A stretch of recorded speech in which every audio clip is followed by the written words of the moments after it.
guys, what's up? It is Corinne, and dear God, I'm very sorry that it's been so long. For those of you who stuck around and stayed subscribed, thanks, even though you probably didn't know I existed. So, I, new year, new me, would like to try putting out a little more content on my channel.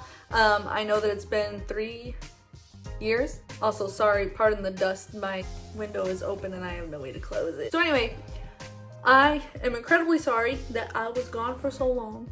I do apologize. For those of you who stuck around, thank you so much. For those of you who didn't, girl, I understand. No hard feelings, okay?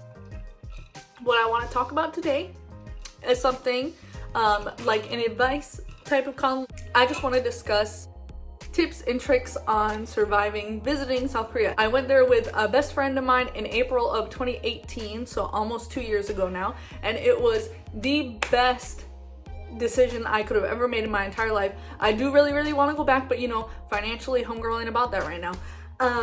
So I just want to give, for any of you guys who are wanting to visit, I'm wanting to give you guys some advice. I'm just going to make a couple of points on how to make sure you are polite, how to kind of follow Korean etiquette.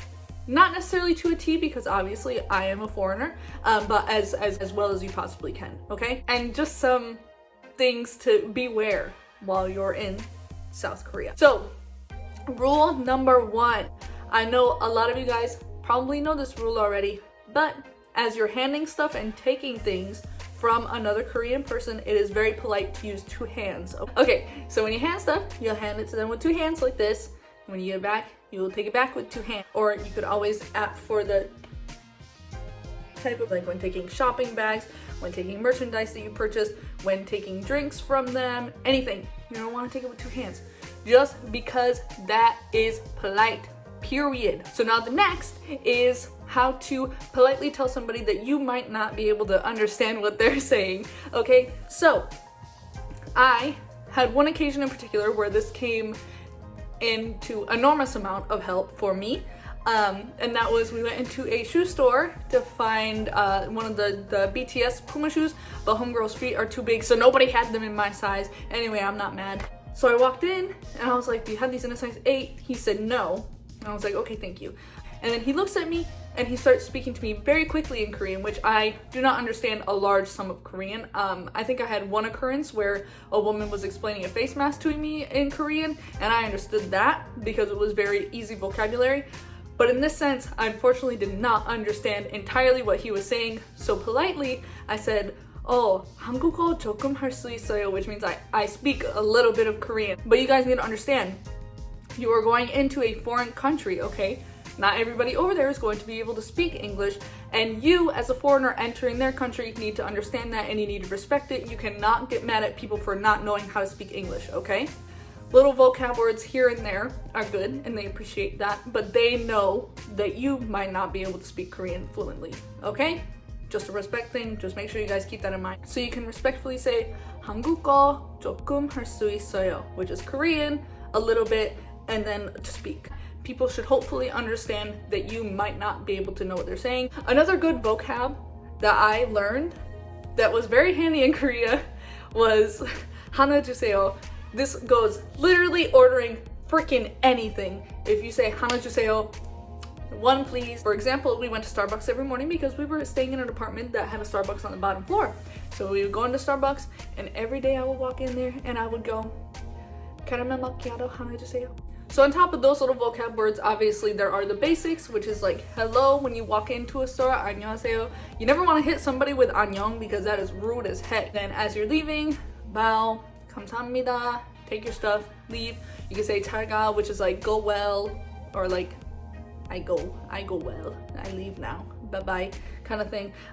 So yeah, just a couple of those to keep in mind. Another thing is, while eating, Korean restaurants don't usually wait on you necessarily. Like, they don't walk up to your table and they're like, are you guys ready to order? You're usually seating yourself when you go in there, which is obviously not that big of a deal. And when you want to order, when you decide what you'd like to order, you just raise your hand or wave somebody over and they will come take your order from you. On top of that, you do not have to tip. That was my saving grace, okay? I think the only place that there was an option to tip at was this Italian restaurant that was run by Americans, and I'm like, listen dude, I know how it be over here. I know y'all get paid the same amount. and you guys don't have like server pay or anything like that, so I am not tipping you. The food was great, the service was great. It was just this one girl who bothered me just a little bit, and she was looking at me while I was counting the cash, and she was trying to delegate like which bills I picked. And I was like, homegirl, I know how much to give you, okay? I know what kind of wand this is. I know what it says on the cash register. That's how much I'm gonna give you right now, okay? Don't try to swindle me. Now, into swindling. You always want to count what you have, and during every transaction you want to keep track of it. So, my friend and I went to the folk museum inside of the Latte World Plaza, and we stopped at the gift shop afterwards, which was run by kind of like a mom and pop type of owner, I guess, because it was set up with just like foldable tables and items spread across the whole thing. It was really just a lot of traditional Korean utensils, like fans, little stuff that like foreigners will look at and go, oh my god, it's so cute, let me take it. Like I took a change purse, and I also took a utensil set, so a spoon and a pair of chopsticks. This woman, the two items that I bought together were about $17. That's fair price. The chopsticks and the spoon were 10. The little coin purse was 7. Yeah, so this woman, I gave her a 50. I know dang well I gave her a 50. She gave me back $13.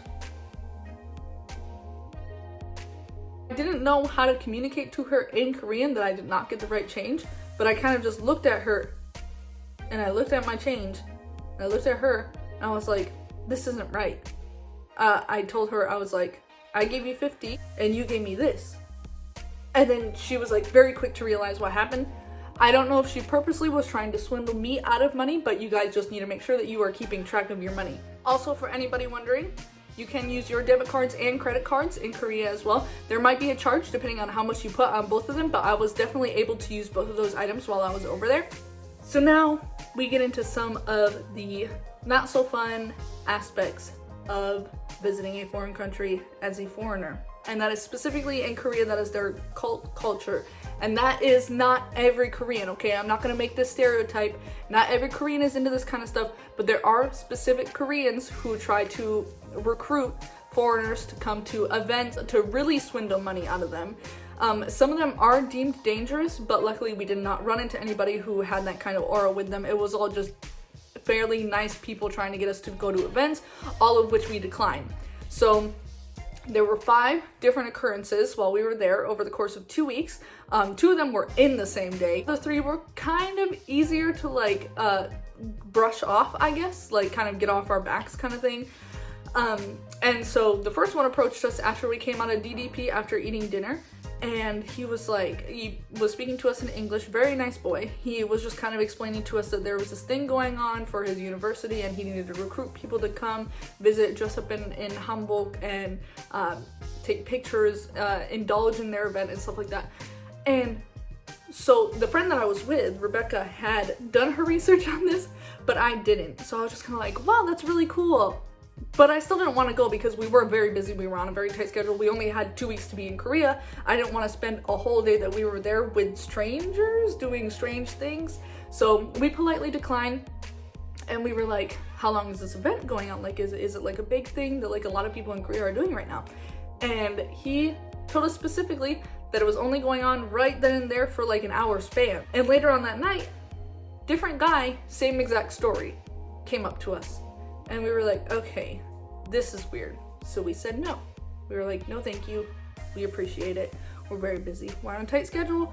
We just got done eating. We're gonna go explore, look at the flower garden. And then we were going to Latte World, which is an indoor amusement park. As we were leaving, these 2 women approached us. They were really just complimenting us on our looks first. They asked us where we worked, where we lived, what we did for a living, stuff like that. And then they invited us to the event and we were like, no. The last 2, or maybe it was only 4 times that we were approached, because I think the last one was when we were in Myeongdong, like the last day that we were in Korea. We wanted to go blow all of our money because the exchange rate going back over is not worth what we had in Korean won.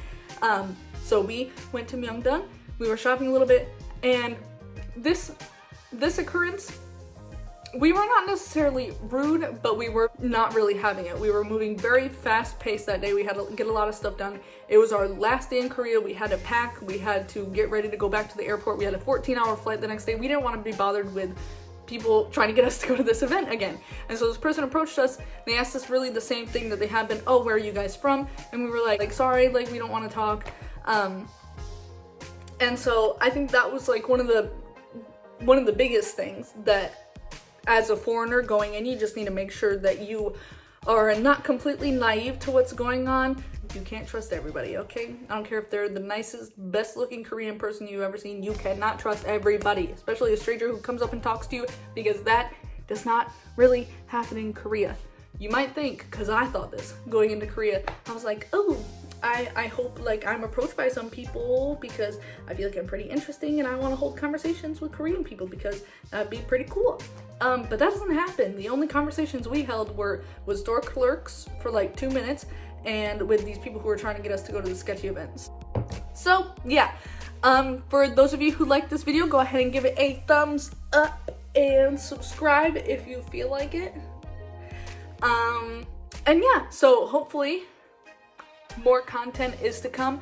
Let me know if you guys want to know like any other questions about my experience in Korea, anything that you personally want to know about, or things that I might not have covered that you were like, well, did this happen? Like kind of thing. So you could just ask that in the comments below, okay? And anything you'd like to add for anybody who's wanting to travel in Korea, you could put that in the comments below. I'll pin anything that is like extra advice so that people will see it at the very top.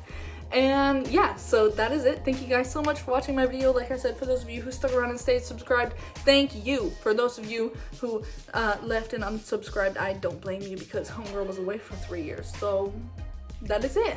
All right, guys, thank you so much. Bye.